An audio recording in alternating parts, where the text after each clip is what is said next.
Página 1. Los secretos del Gólgota, Robert Ambelain, 1987. La historia no manipulada de Jesús y el cristianismo. Por el autor de Jesús o el secreto mortal de los templarios. El documento describe la escena en Jerusalén al amanecer del último día de Nisán. Los judíos piadosos se habían reunido en el templo para orar mientras los soldados romanos de la Legión I saludaban la salida del sol. El aroma de la ciudad se mezclaba con los olores de los soldados. La puerta de Damasco permanecía abierta mientras la Legión esperaba fuera de la ciudad sagrada. Se me reprocha que, de vez en cuando, me entretenga con Tasso, Dante y Ariosto. Pero, ¿es que no saben que su lectura es el delicioso brebaje que me ayuda a digerir la grosera sustancia de los estúpidos doctores de la Iglesia? ¿Es que no saben que esos poetas me proporcionan brillantes colores, con ayuda de los cuales soporto los absurdos de la religión? Benedicto XIV. Introducción. Un iniciado puede ser el instrumento de una fatalidad asesina, cuyo fin escapa a nuestra comprensión. Maurice Magre, Priscilla d'Alexandrie. En el recinto del templo reservado a los hombres, los judíos piadosos se habían reunido ya, vueltos hacia el este, con la cabeza cubierta por el talet, con los tefilim en mano, a punto de salmodiar la oración ritual apenas despuntara el sol: alabado sea, oh Eterno, nuestro Dios, Rey del universo, tú que creaste la luz y conservaste las tinieblas. Alabado seas, oh Eterno, nuestro Dios, Rey del universo, que diste al gallo la inteligencia para distinguir el día de la oscuridad. En la noche oscura del último día de Nisán, el oscuro terciopelo azul del cielo estaba salpicado aún por 1000 diamantes. En el poniente, más oscuro, declinaban las estrellas de Alcus, el arquero, mientras que en el levante, más claro ya, se veían ascender poco a poco las de Ammenkir, la ballena. Fue entonces cuando el gran gallo solitario del templo, el único tolerado en la ciudad santa, y al que alimentaban con trigo las manos frágiles de las hijas de los Coanim, aquel al que llamaban el avisador, aquel gallo cantó, advirtiendo de este modo a los levitas de guardia de la salida del sol. Entonces, de toda la ciudadela Antonia se elevó un clamor ritmado. La cohorte de la Legión I, formada en cuadrados tras su águila y sus pendones, y según era costumbre en Siria, saludaba la aparición del sol, y los veteranos, con el brazo derecho levantado, de cara al astro rey, repetían el triple saludo al sol Invictus. ¿No era acaso él, bajo el nombre de Mitra, quien marchaba invisiblemente en cabeza de ellos, asegurando así la gloria de Roma en todos los combates? Con tonalidades azafranadas, amarantáceas y anaranjadas la creciente luz inundaba el horizonte en amplios mantos paralelos y ascendentes, y Jerusalén, como respondiendo a la llamada del profeta, recuperaba su luz. Pronto llegaría el alba. El frescor nocturno se iba desvaneciendo progresivamente, y 1000 olores diversos se entremezclaban al antojo de la brisa y de sus cambios de humor, jugando como un gatito joven por callejas y encrucijadas. Al aroma de los mezzo, del feric, de reta o de la difna, que cocían lentamente desde la víspera en el horno de las familias pudientes, pues Judea sufría el azote del hambre, se añadía el olor, algo ácido, de la intimidad de las mansiones que al fin habían vuelto a abrirse al exterior, y también el perfume de hierbas aromáticas procedente de los cercanos bosques. En los cobertizos de las viejas dependencias del exterior de la ciudad, sacudiéndose de su pelaje polvoriento el frescor de la noche pasada, los pequeños asnos grises resoplaban bajo los primeros rayos del sol, liberando el acre vapor de sus camas de paja. Y aquí, dominándolo todo, flotaba ese poderoso olor, formado por el sudor, el cuero y las armas engrasadas, que acompaña por doquier a los soldados. Los jinetes de la primera Augusta estaban, efectivamente, allí, pie a tierra, al completo, silenciosos, en cabeza de sus monturas alineadas a lo largo de los fosos de defensa. Detrás de ellos, En la sombra rosa y ocre de las almenadas murallas, estaba abierta de par en par la puerta de Damasco, que ellos jamás habían franqueado montados en sus cabalgaduras, dado que la entrada a la ciudad santa estaba vedada a los caballos, tanto por respeto a las costumbres religiosas judaicas, como por su inutilidad en una ciudad tan accidentada como Jerusalén. Y el ala legionaria, acampada muy cerca de la ciudad, había acudido simplemente al encuentro del tribuno de caballería, su jefe, que se había alojado en el palacio del procurador, en una operación preliminar a un cambio de guarnición. Los hombres y sus jefes iban equipados exactamente igual que sus compañeros de a pie. Un gran escudo oblongo cubría el flanco izquierdo del caballo, la larga espada reglamentaria pendía de la silla al mismo lado. A su derecha el legionario conservaba la daga corta y ancha. Pero además de la lanza de los legionarios de a pie, este llevaba en bandolera un carcaj de cuero con 3 venablos de hierro cortante como una navaja de afeitar. Separado de ellos, cerca de un grupo de oficiales silenciosos, el tribuno de caballería iba y venía lentamente, parecía estar esperando algo. De pronto se dejaron oír los pasos de una pequeña tropa armada, chocando contra las piedras del camino, y poco después aparecieron, a la luz del amanecer, una treintena de hombres.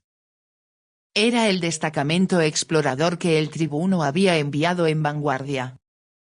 La caballería de la primera Augusta debía abandonar su acantonamiento próximo a Jerusalén, donde era de poca utilidad en caso de disturbios urbanos, para ir a instalarse en la Cesarea Marítima, en los límites de la llanura de Sarón, frente al mar.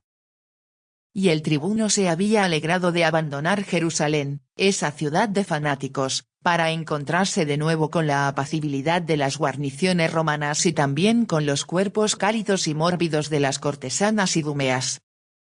Porque los cuadros superiores de Roma no tenían derecho a llevar consigo a sus esposas a los territorios de ultramar, el imperio temía, y con razón, que el clima, al que las sensuales romanas resistían bien poco, y las influencias sobre el carácter, ablandaran a las guarniciones legionarias. No obstante, antes de emprender la marcha, al alba, por el camino sinuoso que descendía a través del valle del Terebinto, todavía medio oscuro, y en el que tanto jinetes como caballos constituían unas dianas ideales para los arqueros de la disidencia judía, el tribuno de caballería había mandado un destacamento a efectuar un reconocimiento hasta una cierta distancia. Después, una vez el sol estuviera en lo alto, el ala legionaria cabalgaría por un terreno descubierto, donde estaría en condiciones de responder a cualquier emboscada, y de castigar severamente a sus eventuales agresores.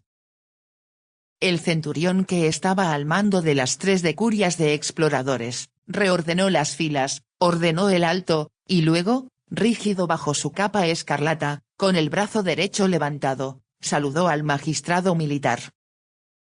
Centurión, ¿cómo está el camino?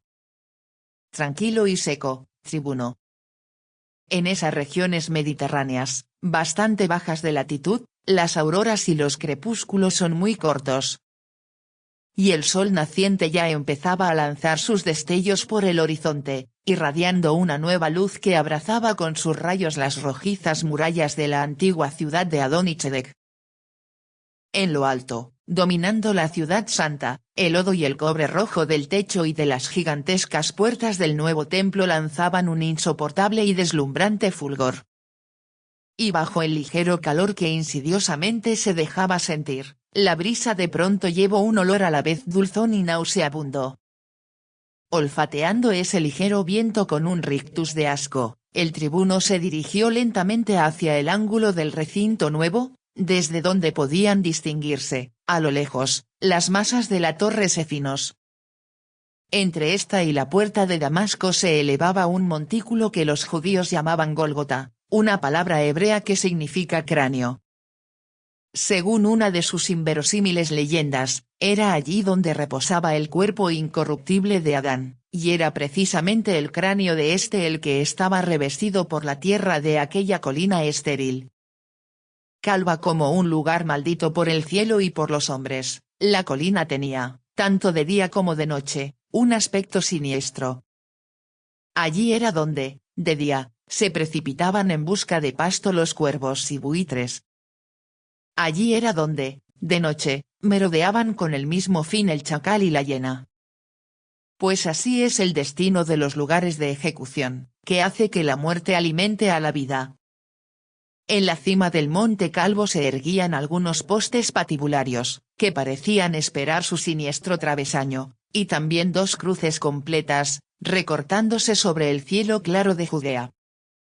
El tribuno de caballería, seguido por algunos oficiales, se acercó lentamente, y, al llegar a corta distancia, se detuvo y miró.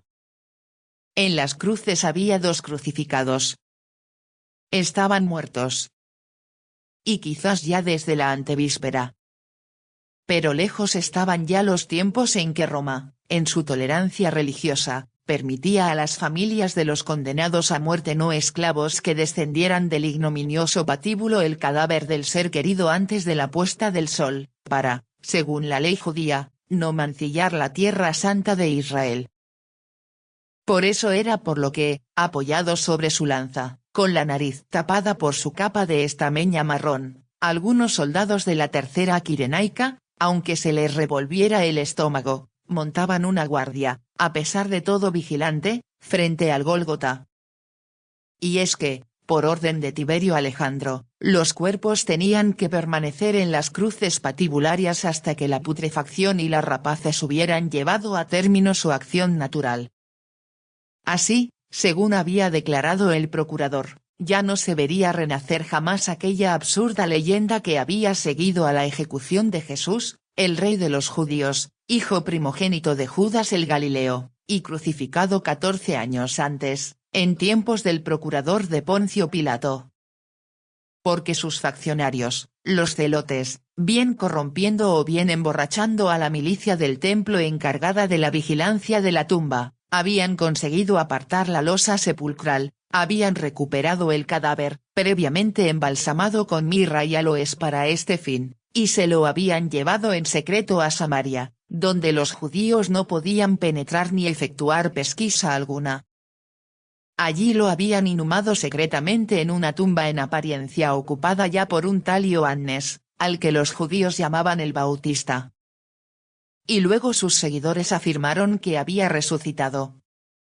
Esta vez los creadores de leyendas lo tendrían francamente difícil, ya que no había muchas posibilidades de que, ante los inmundos despojos que quedaran fijados a cada uno de los patíbulos, pudieran montar semejantes fantasías. Cada una de las cruces llevaba, detrás de la cabeza del crucificado, una placa en la que se había grabado a fuego una inscripción trilingüe. En la de la izquierda podía leerse, Simón Bar Judá, crímenes y bandolerismo. En la de la derecha se había inscrito, Jacob Bar Judá, jefe celote, idem.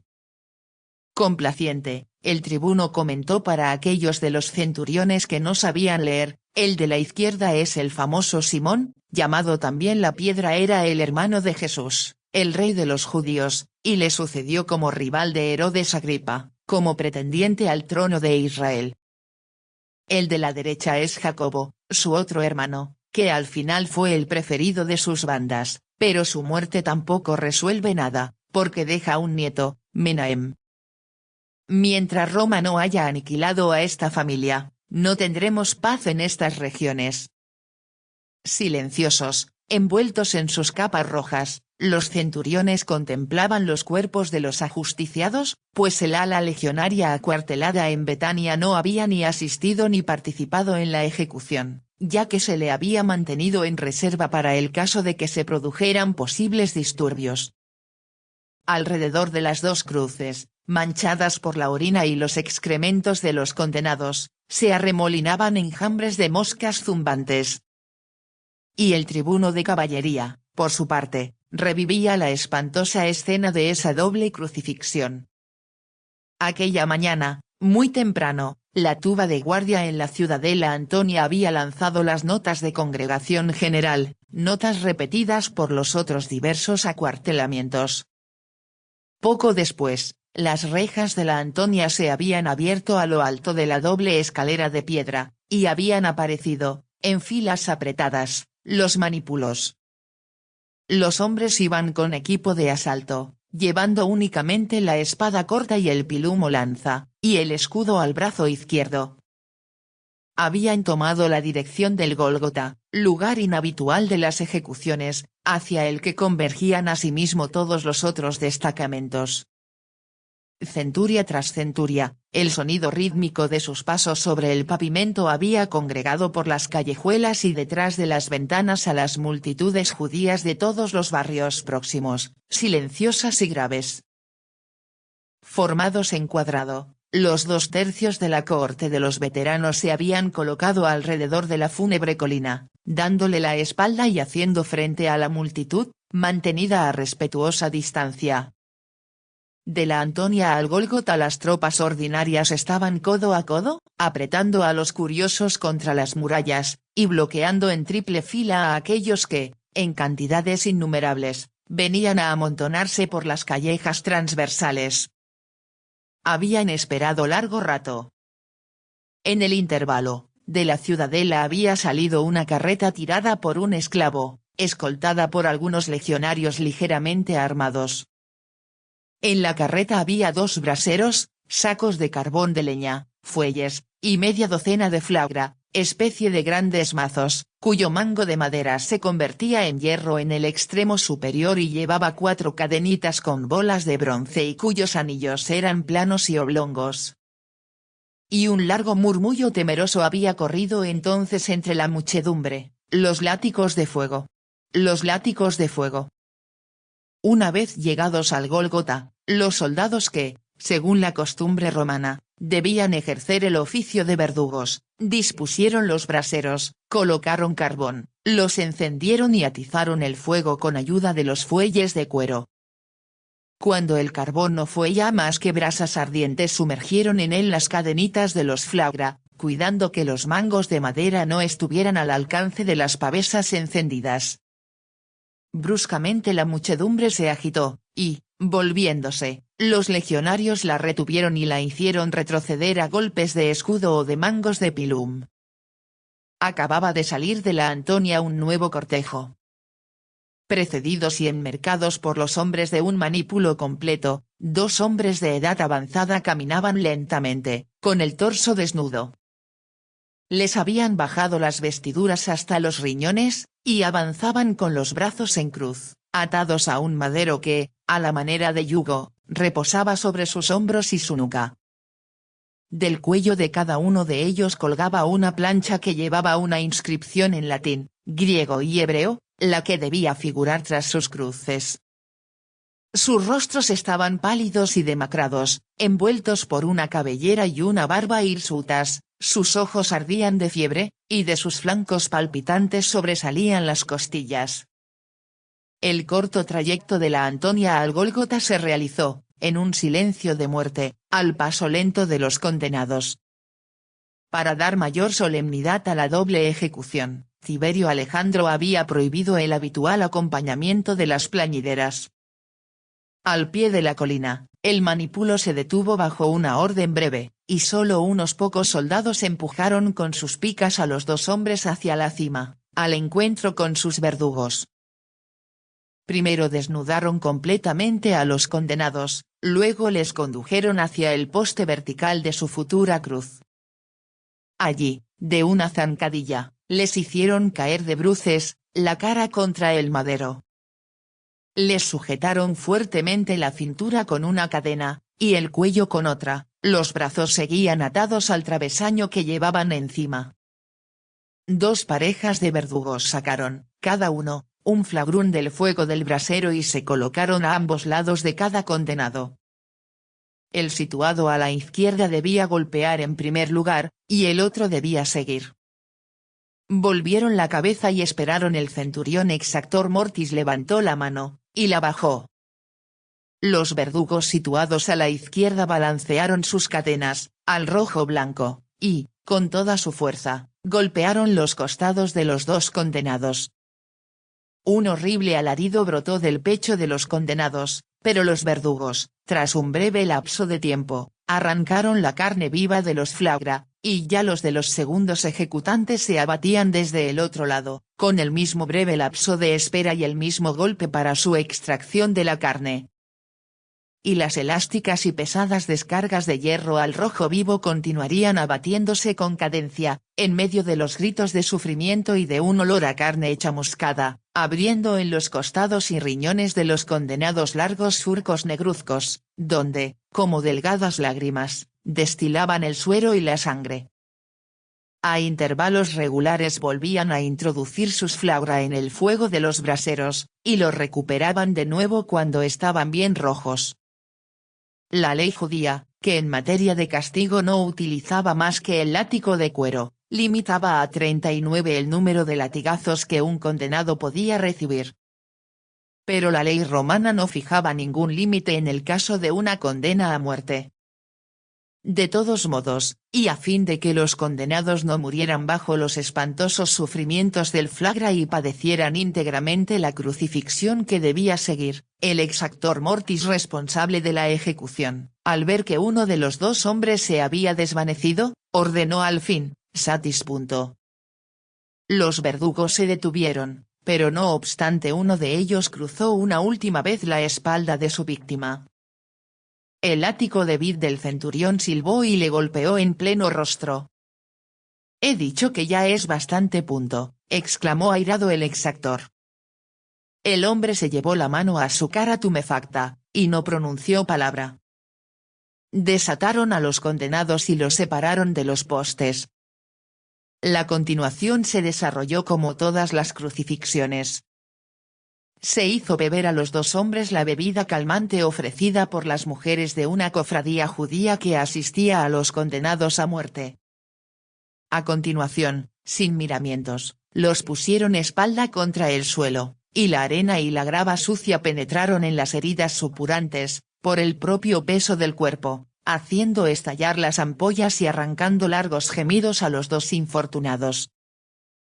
Simultáneamente clavaron los verdugos un grueso clavo en las palmas de sus manos, y los doblaron a golpes de martillo, haciendo penetrar la cabeza de los clavos en la carne de los dedos. Acto seguido levantaron a cada hombre, de manera que el madero al que así estaba clavado se introdujera en el hueco dispuesto para tal fin en el poste patibulario. Lo ataron todo en diagonal, y, para que el peso del cuerpo no desgarrara la palma de la mano, clavaron, siempre a martillazo limpio, una enorme espiga angulada bajo las partes sexuales de cada hombre, a fin de que soportara la carga. Y el filo del ángulo de semejante soporte, al herir el perineo, añadía todavía más dolor al suplicio del condenado.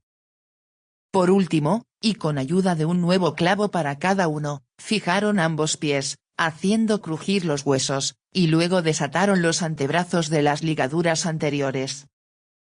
A fin de que los futuros cadáveres pudieran ser atacados cómodamente por los animales carroñeros, sus pies estaban a menos de 2 palmos del suelo.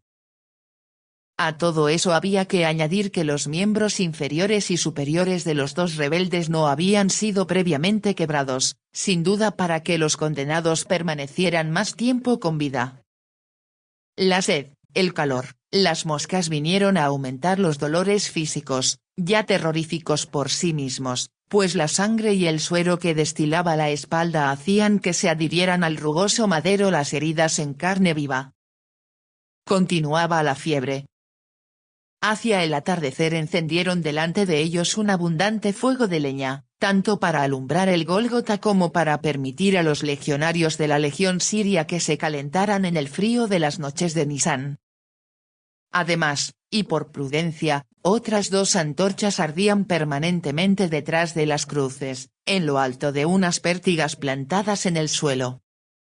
Y poco a poco, con la noche, las manos de los crucificados se crisparon alrededor de las enormes puntas de los calvos, y los dedos, ya muertos, producían el efecto de una araña encogida sobre sí misma.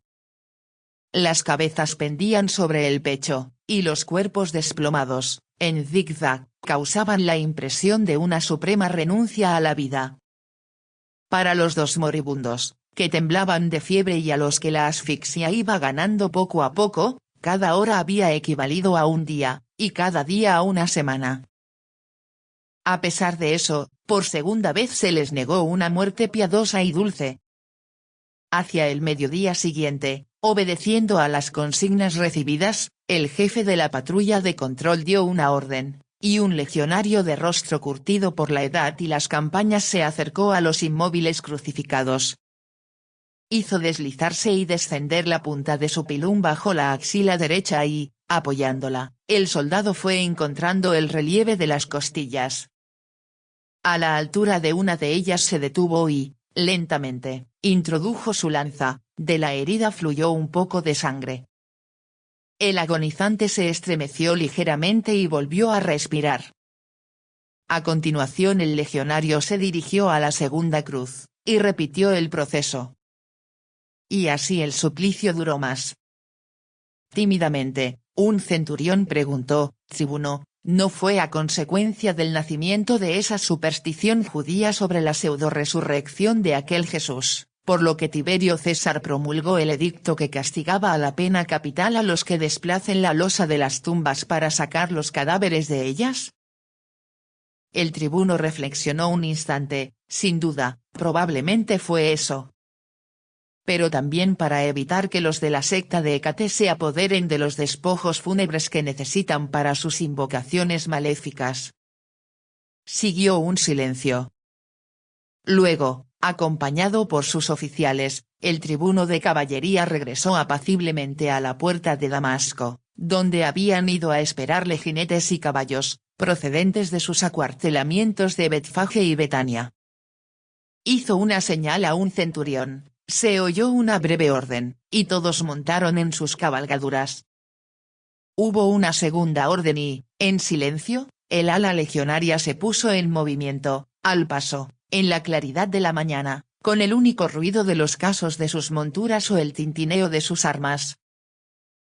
El fuego de la noche acababa de morir en sus brasas todavía rojizas, y de las últimas ramitas con que lo habían alimentado se elevaba todavía, a veces, un delgado hilillo de humo oloroso y azul, símbolo de una dulzura extraña a esos lugares, y que no llegaba a cubrir el nauseabundo olor que llegaba de las cruces patibularias. A cierta distancia, posados en los postes que aún estaban libres, graznaron una pareja de cuervos, y luego alisaron sus plumas. Invisible, pero alegre, un grillo lanzó desde su minúscula madriguera su canto hacia el sol. Entonces una sombra vaga pareció descender ante la luz. En un vuelo silencioso y elástico, levantando con sus aleteos el polvo amarillo del Gólgota, varios oricos se abatían pesadamente sobre los crucificados. Los primeros en llegar lanzaban ya hacia el abdomen, a la manera de su látigo, sus cuellos largos y pelados terminados en un cuello ganchudo y cortante. Y con rabiosos gruñidos los buitres hurgaban en los cadáveres, hundiendo su cabeza hasta el corazón mismo de las entrañas, salpicándose mutuamente con las sangres viscerales, y con su plumaje ya manchado. Los legionarios sirios contemplaban tranquilamente este terrible espectáculo, apoyados negligentemente en su pilum. Y uno de ellos, después de haber bostezado de aburrimiento y de sueño, pronunció el viejo proverbio arameo: «Esté donde esté la carroña, los buitres se reunirán en torno de ella». Un poco apartado, el decurión que estaba al mando del pequeño grupo de guardia se volvió, con desprecio, y colocando su mano por encima de la visera de su casco, contempló el cielo. Muy alto, sobre las nubes, acababa de aparecer un vuelo de cigüeñas. Estas aves blancas, en formación, batían sus alas negras a un ritmo majestuoso y regular, y se dirigían hacia el mar. Venían de muy lejos, de más allá de las ruinas de Babilonia y de Persépolis, y apenas comenzaron los días de bonanza, cuando el clima era aún templado, emprendieron la huida para evitar el tórrido verano de esas regiones. El decurión las seguía con la mirada, silencioso y grave. Era un griego, uno de los últimos descendientes de los bactríadas, destronados y dispersados antaño por la invasión de los sacas, que habían bajado de una parte lejana de Asia, y nunca había pisado el suelo de Grecia. Se le oprimió el corazón, a pesar suyo.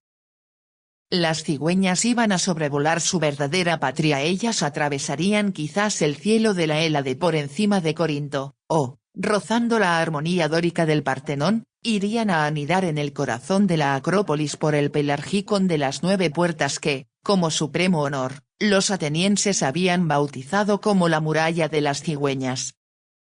Y a la mañana siguiente, cuando remontaran el vuelo, irían a beber, sedientas, a las aguas proféticas del valle de Delfos. Eran los símbolos vivientes de la piedad y de la bondad en el mundo antiguo, y conocerían, sin comprenderla y sin apreciarla, una paz que el decurión aún no había conocido jamás, en una patria todavía no mancillada por dogmatismos limitados ni por fanatismos sanguinarios, y donde el pensamiento del sabio permanecía libre e inmortal. Por orgullo ante sus hombres, el bactríada se tragó las lágrimas que pugnaban por asomar a sus ojos, y, a pesar suyo, sus labios murmuraron, pensando en los hermosos pájaros que se perdían en el espacio, el saludo y el deseo de la antigua Acaya: sed felices. Pero, debido a la emoción de aquel instante, no advirtió el fúnebre presagio. En efecto, las cigüeñas volaban de la diestra a la siniestra, y eso era el anuncio de desgracia para la tierra que acababan de sobrevolar. Página 12.